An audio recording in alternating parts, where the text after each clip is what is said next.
This is week 5 of this thing I'm doing.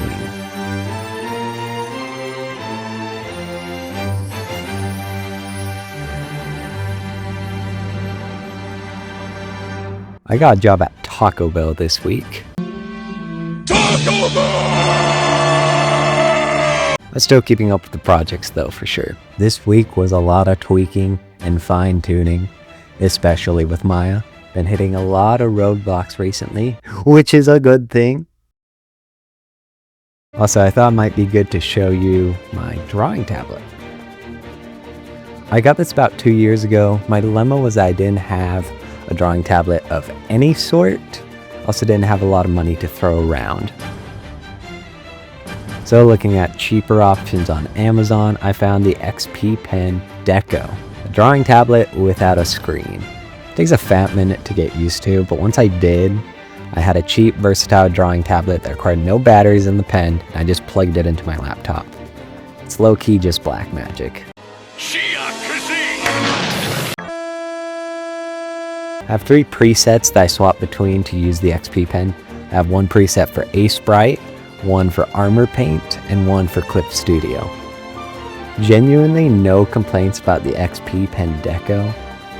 I guess it would be nice if there was a plug on both sides, so it wouldn't matter which side I plugged it into the computer, or which side of the desk is more convenient for the cord, but I don't mind too much. But yeah, without further ado, I'll be using MuseScore for music, Maya for 3D, and Godot for games. Let's run it up.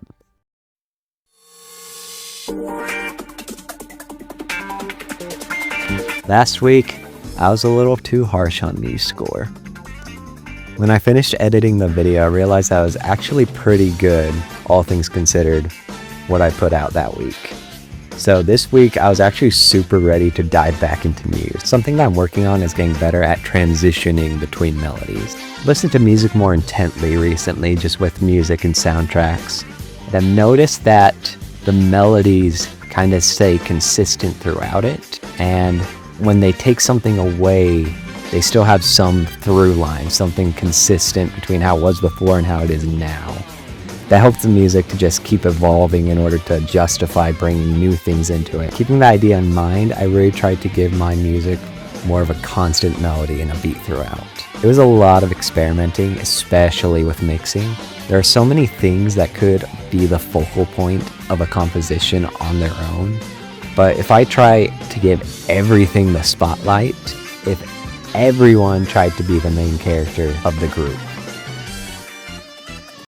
no one will be. Overall though, today was pretty productive.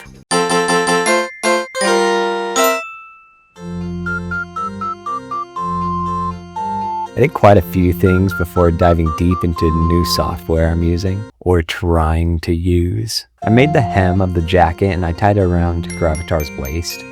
Probably better as a texture if I'm being honest, but I like how it looks, so I'm sticking with it for now. Now then, what is Armour-Pain? Something I was taught at university was that after we model our basic shapes, we would take the model from Maya and export it into Adobe Substance Painter. From there, we'd use Adobe's library of textures, apply them to models and meshes, and then paint and create alterations from there. There's just one problem. I had to go to the computer lab and go through the process of creating an account with the school to be able to use Substance Painter in the lab, instead of just downloading it in the comfort of my own home and downloading it to my computer and doing all this stuff in my comfy room. So what am I to do? I am not gay. I am not gay. But $20. Armour-Pain is cheaper. Armour-Pain is a one-time purchase alternative. Armour-Pain seemed pretty cool compared to Substance Painter. I was sold. Since Clip Studio is somewhat a one-time purchase alternative as well, kinda made me think this was gonna be a really good idea. So I got it. Super stoked, and then I tried it out. Armour-Pain has its problem. One problem is that all my meshes are missing faces. I believe it has something to do with how I put certain faces together. Merging edges together using a certain tool may not merge them together as cleanly outside of Maya. So I took this opportunity to fix up the faces and do a bunch more work on the hands. For the hands, I added more defined joints to them, and I'm pretty stoked about the improvement. Now, back to Armour-Pain. I still keep running into issues. The preset controls keep changing. Every time I export and import controls to hopefully save them, nothing changes. So I haven't really had much other choice than just to use their preset controls that they already given me. Along with that, the pen is too gosh darn big.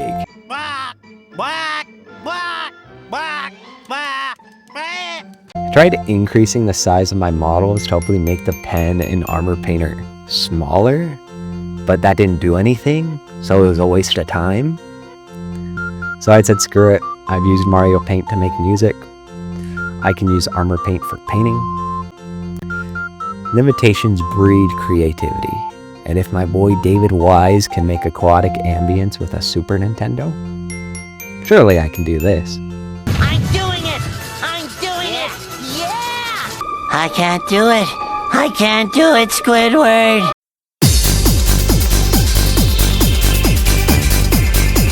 For the giant Ichadroid, I'm going for a vibe of the giant baby Metroid and Super Metroid.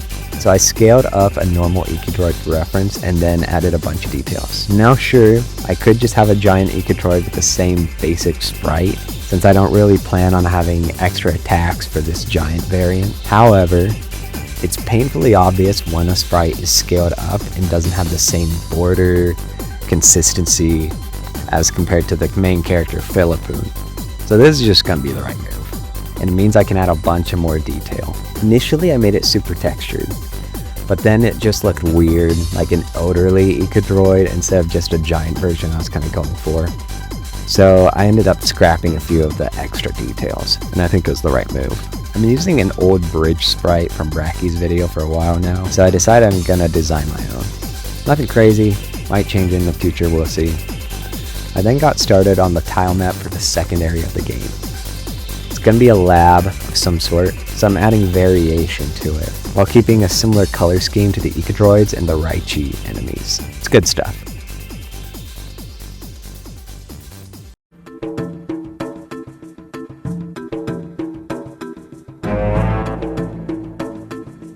Google, show me this guy's balls, please. I was feeling pretty confident about the work I did on the previous track, so I started tweaking a newer one. I need to go back and really look at my first score I made during week 1. I really feel like that one captured Mark Menda's style better than my recent tracks. Not to say the recent ones are bad, they're just not exactly what I'm aiming for. I'm using the same instruments, but the way I'm handling them leaves a bit of a different atmosphere than what I'm going for. Still good stuff, I'm happy with it, but that's not my end goal.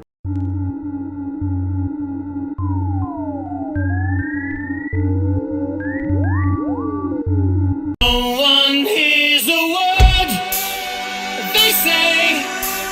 Armour-Pain. It has a lot of issues.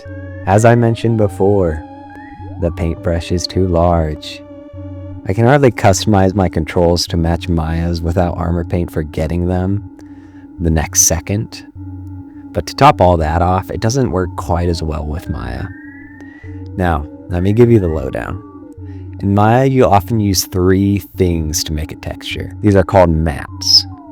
We have a diffusion map, a displacement map, and a roughness map. When these 3 work together, they become a texture. But apparently, the displacement map is not supported by Armour-Pain, as far as I understand. Instead, they use a more modern map called a normal map. So, what's the difference? Displacement maps use black and whites to signify depth. The lighter a pixel is on the map, the shallower it is on the model. Displacement maps are very simple, maybe a little archaic, but they have some good qualities. Now, what is a normal map?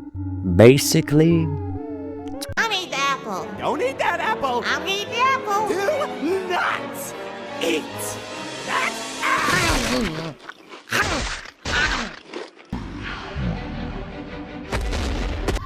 It uses black magic.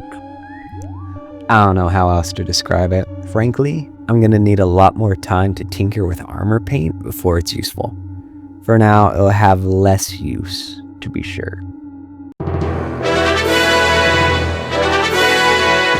Last day. I already had to push through on this one since I started super late, but I wanted to get her done. Continue with the tile map for the lab, going for this Tron looking aesthetic with the bridges and the lights. I then animated this pinching animation for the claws on the Ecodroid that I really liked. And then I made some sick rolling animations for the Raichi. Honestly, all things considered, just overall this was a spectacular week for all my projects, even Maya. So yeah, I'm pretty stoked about it, for sure.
Dreams are movies that live in your head. No. Every night when you sleep in your bed. You can have a dream about riding a horse. No. Or you can have a dream about drowning in